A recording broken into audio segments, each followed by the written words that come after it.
What's going on, y'all? Conscious One coming back at you.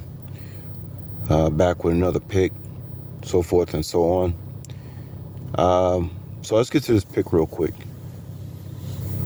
It's important, when you're making picks on games, it's always important that the pick that you make, you better be satisfied with it, because if you lose, then you have to look at yourself and say, well, did I still make the same pick? And so if you lose and you still made the same pick, that you made the right pick, and you lose, you don't feel so, you're not gonna lose no sleep on it. I made the right pick. You're not gonna look silly about it or nothing. So, but if you pick a team that you just really all get emotionally involved with, without no, you got to be balanced. And always, people who know me, I've always told them the sports thing, it really has a lot to do with your life. Like I challenge guys to get into the sports thing, because usually you find if a person is balanced with the sports thing, they're usually balanced, they're pretty level-headed in life. And so it's a good opportunity for guys, to challenge themselves, to kind of see where they at mentally. You know what I'm saying? To just see where they at mentally. If I start losing, I have to say, well, what's going on in my life that's causing me to lose? If I start winning, well, what's going on in my life that's causing me to win? And so you need some kind of template to, figure out kind of where you at. Now, today we got the Houston Astros versus Toronto. I see Houston beat them yesterday. Normally, I don't like to do back-to-back games, like when a team won and they playing again. But in this case, I do, because Houston is the world champion. Astros are the underdog, and there's no reason for them to be. I see they got the pitcher Hunter Brown on the mound. He's the future for the Astros. Again, they are the champs. Again, Vegas is trying to downplay them by making them an underdog. The Houston Astros are never an underdog. But they got to make it seem like they are. They got to make it seem like that Toronto can have a chance to win this game. I don't see Toronto winning this game, because Kevin Gausman, the pitcher for Toronto, is a way overrated pitcher. It's a guy who used to play with the Orioles.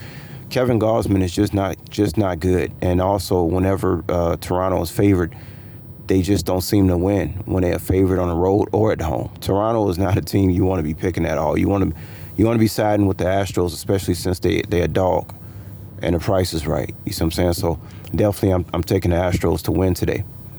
Now, I want to talk a little bit about this gang stalking thing. I'm still trying to figure this thing out, but if I had to put my money on exactly what's going on, I think that these people, I agree with DB.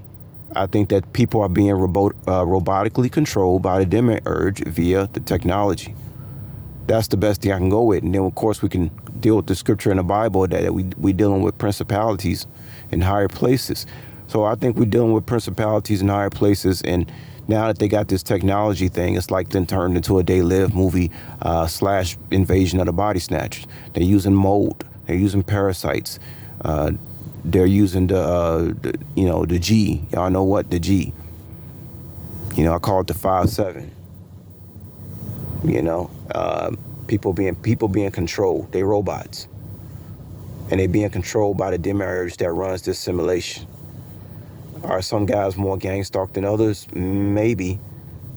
They could possibly be somebody very important on a spiritual level, and that's why they're getting gang stalked more. Like I said, with me, I got it a lot on the East Coast. I'm not gonna lie. In Chicago, it's not like the East Coast. I got videos of me getting gang stalked in New York. New York is bad. It's real bad. I never been to Philly, but I assume that whole East Coast is full of gang stalkers, because that's the majority of the population, I believe, in the country is on that East Coast. And so, the demiurge, this concentration of gang stalkers just seem like it's in the East Coast.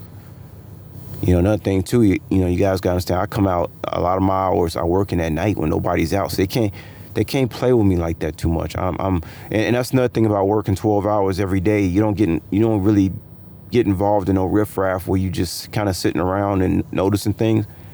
I don't have time to notice these things.